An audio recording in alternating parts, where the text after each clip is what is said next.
in real time. I am using an AI right now called Suno, and Suno writes music.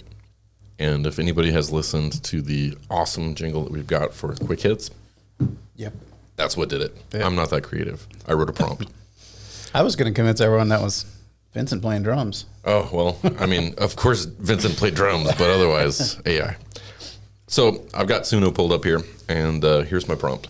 Write an alternative rock jingle about a segment for a podcast called Hot Takes, where we cover unpopular opinions, limit it to 30 seconds. So I've just hit the button, and it says your groove is on its way. And now my song is ready to play. So you ready to hear this real time? Let's go.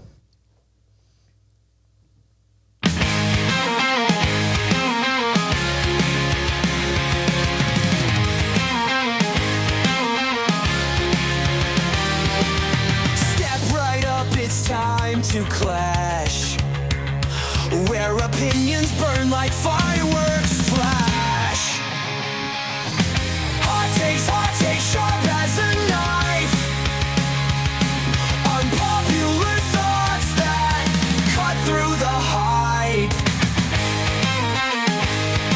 All right, and I'm going to fade it down here into the mixer. This is the advantage of having your phone connected via Bluetooth. there you But go. there it is. There's the birth of a jingle. Yeah, and we're going to use that.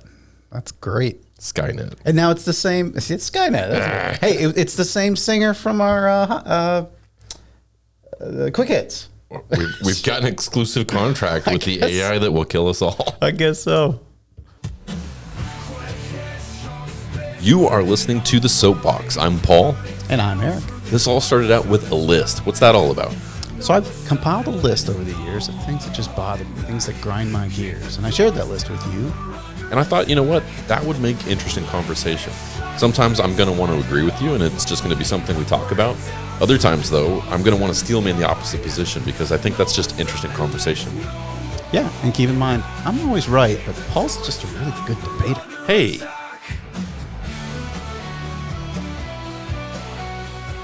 Star Wars. We're fans, right? yes. Famously, the big walkers with the four legs sending on Hoth. The AT-AT. AT-AT. You know, most Star Wars nerds call it What's that? an AT-AT. It's an AT-AT. Through and through, that's the rule. And it drives me crazy because there's another one that has two legs, which is I just call them walkers. What are they called? ATST. Oh, ATST. And there's a whole like collection of dots. And for whatever reason, the community has decided that no, these are called AT-ATs. And ATSITs. And then it falls apart. It's like, whoa. Nope. Yeah. No, and actually, ATSIT sounds enough like ATSIP that I'm going to throw this one out there too. Yeah. There is a professional organization, and it's ATSIP. Yeah. Don't ask me what it stands for. Don't put me on the spot. Yeah. But it's the Association of Transportation Safety Information Professionals. I think that's right. Yeah. And I have heard people say ATSIP and then be corrected that it's OTSIP. Right. I'm from Canada. Don't tell me how to say my vowels, eh? Uh-huh. that one actually has an explanation. What's that?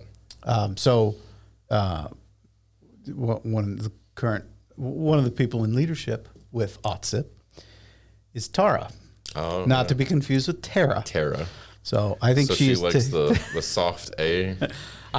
she gets called Tara constantly in meetings, and you know she doesn't fight him. So the hill she's dying on is That's the one to push back on. yeah, it's OTSIP. Yeah, my brother's wife, I heard early on when they were either dating or just freshly married, she wanted to be sure to say, it's not Lara, it's Laura. Mm-hmm. Like, those things are kind of the same. Yeah. But Jenny and I, when we were talking about naming our kids, we couldn't agree on the pronunciation of Elijah. She wanted to say Elisha, and I wanted to say Elijah. Mm-hmm. Je, the French hard J, and it was so contentious that it ruled it out. And now my brother's got a son, Eli. Eli. So that's how you settle that one. You could have just gone nickname. That makes sense. It's always in the last place you look. Yes, because you stop looking, right? Yes. Except Oh. Except my dad would say that. And he was so just pedantic at times about it's the last place you look. Oh, well, of course it's the last place you look. Yeah. And if you're listening, Dad, I did a little mustache with my finger to emulate you in the 1990s. But yeah, just to make him wrong, just because I was a spiteful teenager, because I was a little bit of a jerk. Sometimes I would find something, and then I would look 2 or 3 more places just so he'd be wrong. Just to spite Doug. And I'll tell you why I did stuff like this. I learned it from him. Oh. He would say stuff to me like, oh, yeah, you need to clean your room. It's in the Bible. Oh. I'm like, I've read that book. I do not remember that. There was a lot in there about like circumcision and like what to eat. Mm-hmm. Not in the same passage. I certainly hope not. But what he would do is on like a Post-it or like a scrap piece of paper, he would write down, clean your room, and then he'd stick it in the book of Matthew. And that was fine and well for him until I pulled out this little gem. And I have to look up a reference here so I get it correctly. But do you know what the very last verse in all of Scripture is? I don't. I think it says the end, and then there's like a bunch of credits, and then there's a scene after. Oh wait, that's no, that's every Marvel movie. Right. If anyone takes words away from this scroll of prophecy, God will take away that person and any share in the tree of life, which is described in this scroll. And actually, let me go back just a little bit more. If anyone adds anything to them, God will add to that person the plagues described in this scroll. And so that's Revelation. That's John. He's talking about specifically, I guess, that prophecy. But if you're not careful and you stick that Post-it note in the book of Revelation and not any of the other 65 books in the Bible, then guess what? You get all the plagues. You get all the plagues. So be careful with that. I got to tap in my dad then here because seemingly your dad put notes in the Bible to say, oh, it's in the Bible. You got to honor it. You've got to obey it, right?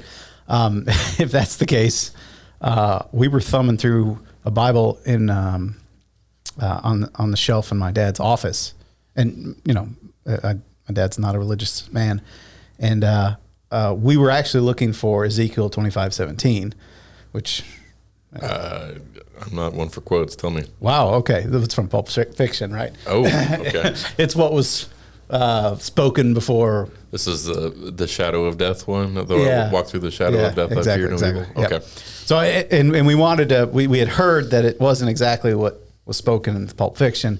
So, like, we need a Bible. Where's the Bible in this house? Oh, Dad's got one it's got a little zipper pouch. We can zip it, and like, wow, this is. Never opened this before. Ooh. And blow that dust off the top. Well, see, there wasn't dust because anyway, we unzip it, and this was 1990, mid 90s. Still living at home. My brother and I going through this, and sure enough, in the Bible, nicely pressed, a marijuana leaf. And we were like, busted.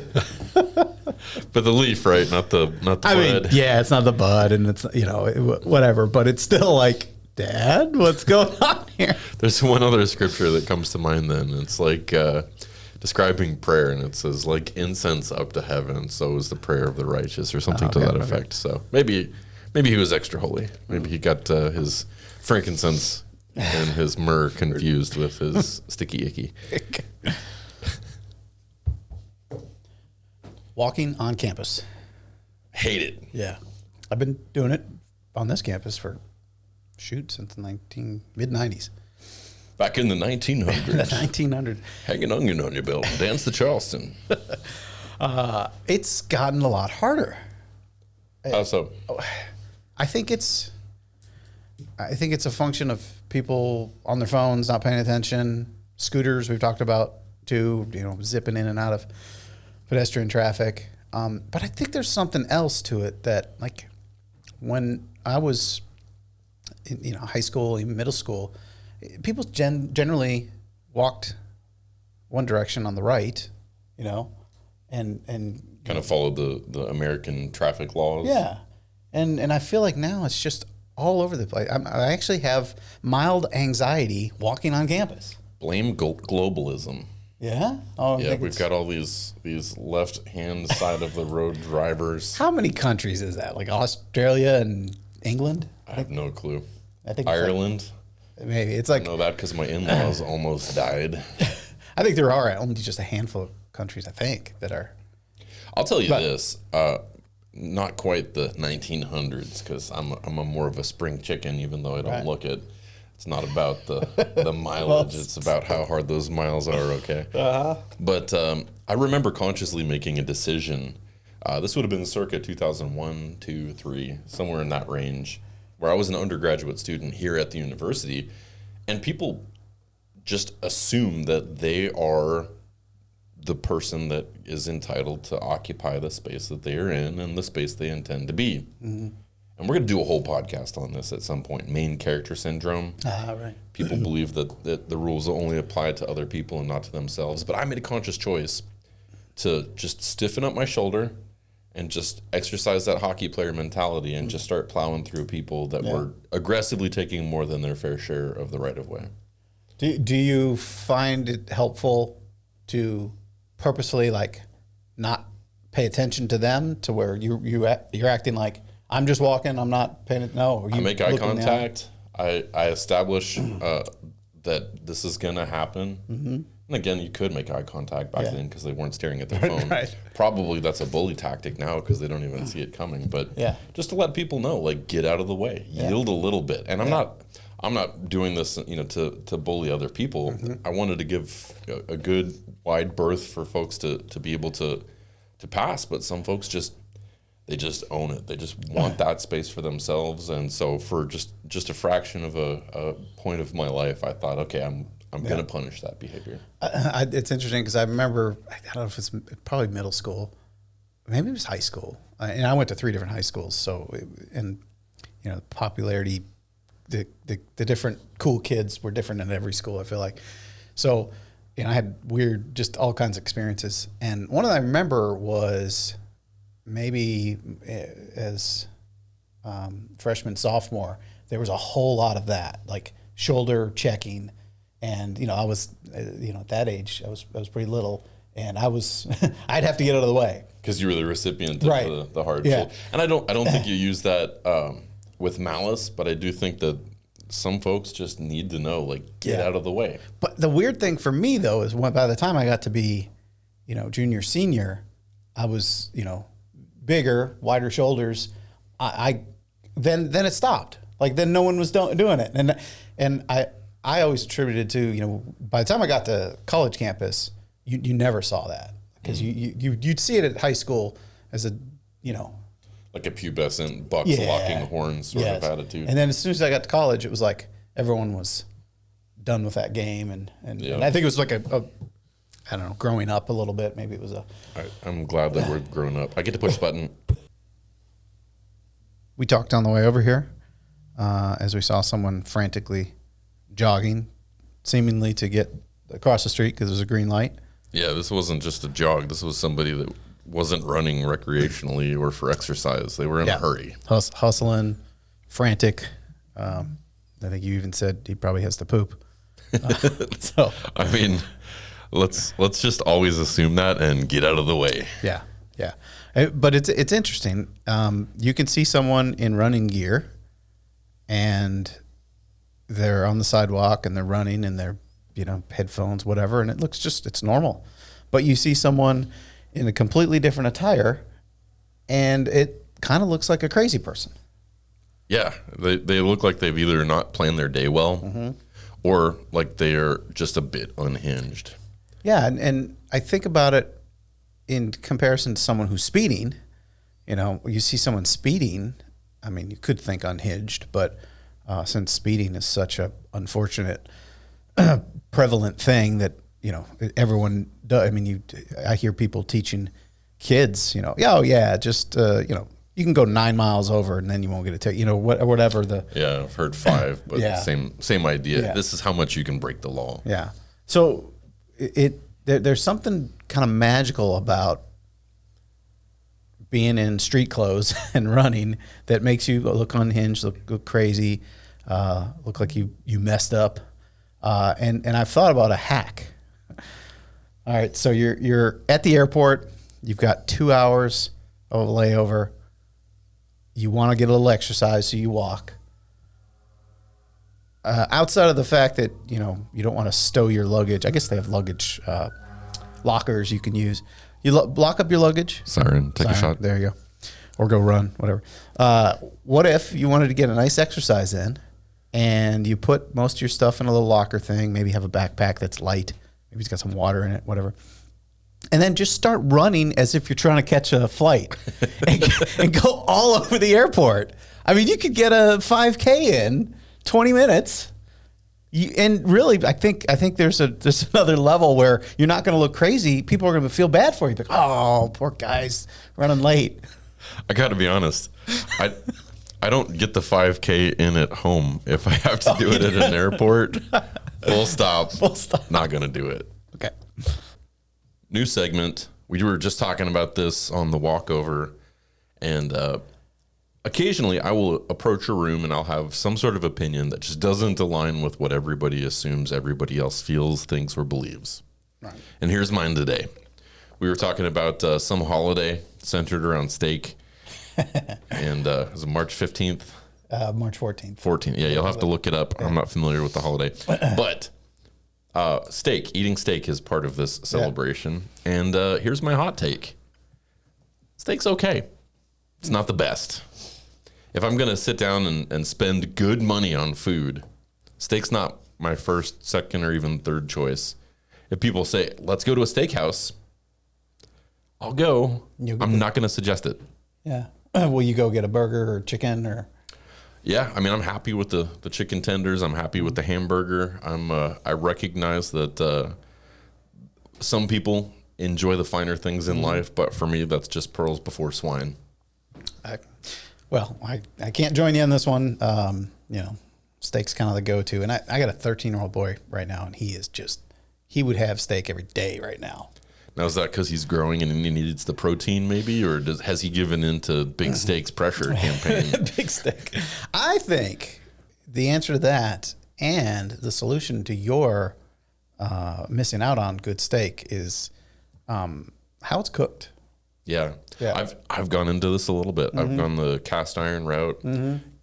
Let it warm up to room temperature before you cook it. Yeah. You don't salt it too much ahead of time. You season in the skillet. You make sure you've got your, clarified butter, not just regular butter, clarified butter, because clarified butter has a lower smoke point. Aromatics, fresh from the garden, rosemary clipped. I'm doing it right. I think I'm doing it right. Throw all that stuff out. Finish in the oven. Throw all that stuff out. Good cut of tenderloin. Yeah, no, none of this. None. Get you a good steak. Pay, and you can get the Critchfield hookup. Get a good marbled fatty cut. Wagyu. I mean, my go-to would be like a ribeye or but the other key thing, charcoal. We don't marinate it in anything. We do pull the steaks out of the fridge, 20, 30 minutes before cooking, and you let them get room temperature or whatever. I throw them on a charcoal grill. 3 minutes on one side, flip it 3 minutes on the other. Then I turn it so you get the little grill X's. One turn. Yeah, and then I do 3 or so. And do you finish in the oven to get the right internal temperature, or you're just eyeballing it? Oh no, I do have. I'm actually pretty good at just eyeballing it, but I do have a meat thermometer that I just pop in there just to get it to the 130 or whatever it is. And this is all just a giant ploy to get you to cook me a steak. Dinner. Well, it won't be on March 14th. I can assure you that. Hot take. Social cues. Okay. This is a skill that I'm not sure if it can be taught, but I feel like it should be. The other day, I was cleaning out just this pile of garbage from IT surplus. The last time I did an IT surplus was maybe 2 years ago. And I've avoided it because I'm a digital hoarder myself, but also just because among all the tasks that are required of me at work, this is one of the things that is the least pressing. Yeah. Until my office looks like a losing game of Tetris. Right. But on the topic of social etiquette, I had a box of cables. Do you remember me telling you about this? I know where this is going. Had a box of cables. And it wasn't good stuff. It wasn't, an HDMI cable or a modern USB cable. It was garbage. Yeah. Old SCSI cables, Cat 5, not 5E cables, DVI, not DisplayPort. All the old stuff that you should have no use for. Yep. And I'm taking my box of garbage cables and I'm bringing them downstairs to throw them away. And I get intercepted in the hallway by a gentleman whose name I will not say on the podcast because I don't want to shame him publicly. But this particular gentleman has an interest in all things technology. Yep. And his eyes lit up. What are you doing? What are you doing with those cables? I said, I'm throwing them away because they're garbage. And he starts reaching his hand, uninvited and without asking permission, reaching his hands into this box. And so I told him, hey, don't do that. This is mixed with my garbage. There are tissues with snot on them in this same box. This is garbage. And he didn't miss a beat. He just proceeded to say, well, I've been on the lookout for an older USB cable because I need to update some software on a thing, blah, blah, blah, blah, blah. And he just continues routing through my trash. What do you do in that circumstance? How do you, when you've said no and you've given compelling reason not to, at that point, do I just stand there and just let him rifle through my trash? I would have handed him the box, say, hey, would you throw this away for me? And then just walked away. Power move. So let's say you had a box of cables. and I said, hey, would you like to peruse this box and see if there's anything good? I would peruse said box because that's an invitation. Yeah, the invitation, but yet, what is the quality of completeness that you're going to go through the box if I ask you to peruse it? If you say peruse it, I'm going to give it a casual glance. I might lift it and just survey the landscape, but I'm not going to take an inventory of everything in it, nor am I going to test it all. Right. Perfect. Because that's how the word is used. That's how I hear it used. That's how I use it. And just to Google search formal, read something. So in this case, it's reading things, typically in a thorough or careful way. Interesting. Yeah, this is a perfect example of a word whose misuse literally went the other direction. Yeah. What's odd about that is that if you ask me to peruse that box of cables, I would not diligently and methodically go through the box. However, if I thought about myself maybe at the mall and I had time to kill and I wanted to peruse a book section or I wanted to peruse a store, the way that I would use that word would probably land closer to its actual meaning rather than walking by quickly without paying attention. Yeah. I would stop and inspect and spend some decent time.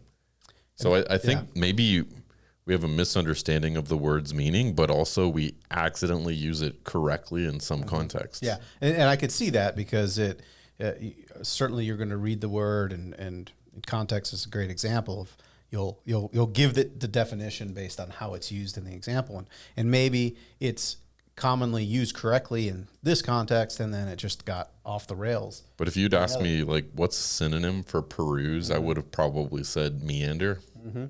And I'm thinking for some reason of a file cabinet. I'm going to peruse the file cabinet, and there are two ways to approach that. You just kind of thumb through it real quickly, looking for things jump out at you, kind of as they do in a detective show on TV when they find the one needle in the haystack.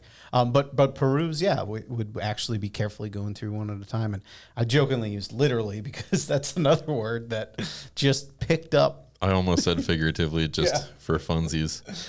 I don't know how you can go like 180, and there's another good one too, right? I've gone 360 on this idea. It's like, so it came right back to my original point. It's like, if you rode a skateboard, the 360 is all. Yeah, so it's you want to. Can we just take that one to its unnatural extreme and say, just like Tony Hawk, I did a competition 720 on this, and you don't get credit for it, right? 50% chance of rain. Oh, right. Yep. You'd heard this differently than I'd heard it. Yeah. Maybe I can set you up nicely for this. A couple years ago, maybe I was scrolling past the information highway of Facebook or whatever it was, and someone had a seemingly credible meme that basically said, "You've been thinking about it all wrong all these years." When they say there's a 50% chance of when it shows 50% rain, what that means is that in the weather region that you're looking up, 50% of the area will get rain. And I was like, wow, I completely missed that. I never knew this. I always thought a percent chance. And I remember I came to you and shared that with you, and within 2 seconds, that's Paul typing on the keyboard. Very heavy-handed on Yeah, the glass. I don't know what's going on there. You pulled up a website that was just basically like, no, that's not true. It's a percent chance. And then that was a few years ago. So where are we now?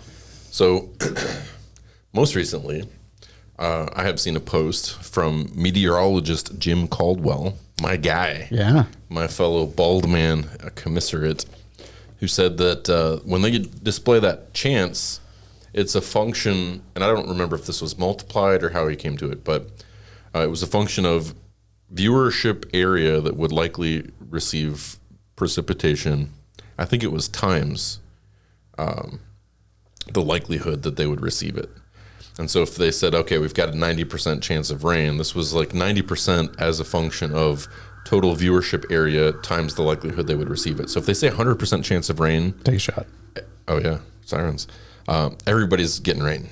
But anything below that, you might get rain, you might not get rain. It just depends. But so you're saying it's the percent chance of rain times the likelihood you in a given viewing area or radius, I guess. So turns out you have to be an expert to understand that, maybe. And everybody had a little piece of that equation, but nobody had the complete work. Yeah, and it's easy to when you get into like expertise like this, it's pretty easy to we could talk about crash data and things like that in the same vein. It's easy to say, well, it doesn't necessarily mean percent chance, but that's the easiest way to explain it, and it's not harmful. It's not really taken away from the 90% metric. If you really want to, split hairs, it means exactly this. But yeah, I see that a lot. I think the harm, and I'm gonna shout out my boy Jim here, Jim Caldwell, because I follow him on Facebook, and dude's hilarious. He doesn't know who I am.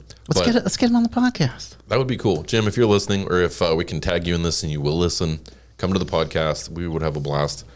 But one thing that I'm empathetic towards is the fact that because people maybe don't understand the percentage, and also they don't understand that he's working with a European model and a Canadian model and whatever model, it's very easy to say, oh, the weatherman, he always gets it wrong, and point fingers. And it oftentimes, I think, comes from a fundamental misunderstanding of how this works. Yeah. So he'll make a forecast. He'll say, oh, it's likely this is going to happen based on these models, based on what we've seen so far.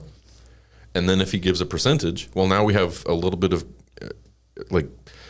uncertainty because of the different models that he can select from, plus a little bit of uncertainty from the fact that he's giving it maybe a statistical probability. And so if you hear 90% chance of rain, you're going to round in your head, you're going to say it's going to rain today. And then when it doesn't rain, you're going to say that's stupid weather, man. But like you try it. That stuff's hard to do. Yeah. You predict the future. Yeah. Well, and I'll admit, if we get you on, I wouldn't mind it too if you brought in one of those European or Canadian models. She could come on too. So, have you ever seen the Canadian model? They get way more attractive when you go down south. That's why I married a Kentucky girl. There you go. Last but not least, you hear this a lot, right? I do. So you have, I don't know, 5 people you're introducing, right? Fantastic, well accomplished, I don't know, professors, whatever you have, and you're calling them all off, and then you get to Paul Ross. You are a college professor. And I say... Still weird. I say last but not least. And then I look at the other 4. Implying that one of them is now least. One of them is least. What are we least in? Because if we're talking hair, I'm a contender. Yeah, that's true. If we're talking about how much my wife loves me, I'm number 1. Right. I hope. So I've said it. I've heard it. We use it. I'll probably continue to use it. But it's kind of dumb. That one is especially dumb, but I have a challenge for you on this one. Because now that you've thought about it, you have accidentally created a better joke. Yeah. Okay. When you introduce a list of people, the very first one that you introduce, you can say first, but least. First but least. That's true. I actually do. I did come up with a very, very small correction that you could add to this to make it work. To make it work in the sense that I think it was intended, which is last, but not necessarily the least. So they're Necessarily. So now you're not just saying the other 4 are potentially the least, but also you're a contender too. You might be the least. one of them has to be. That's. I mean, it's not an depends on what we insult. measure. It's not an insult to point out that someone has to be the least, right? That's Would an alternate phrasing help, like last, but that doesn't mean no least. particular order? In no particular order, yeah. Or maybe you lead with in no particular order, and then you don't have to say there is a least. It's like you think about your kids, right? Dad, who's your favorite? Sometimes you have a favorite. Oh yeah, and it can change week to week. It does, depending on how much they love you and respect you and listen to you, and how much they complain and gripe and are insufferable little turds. Or how much they listen to the podcast. Yeah. Hey, let's. I want to, and we can get this here, but I do want to put out. If either one of my kids sends me an email with the subject podcast and nothing else, I give you $10. Nice. There you go. Let's see if they listen.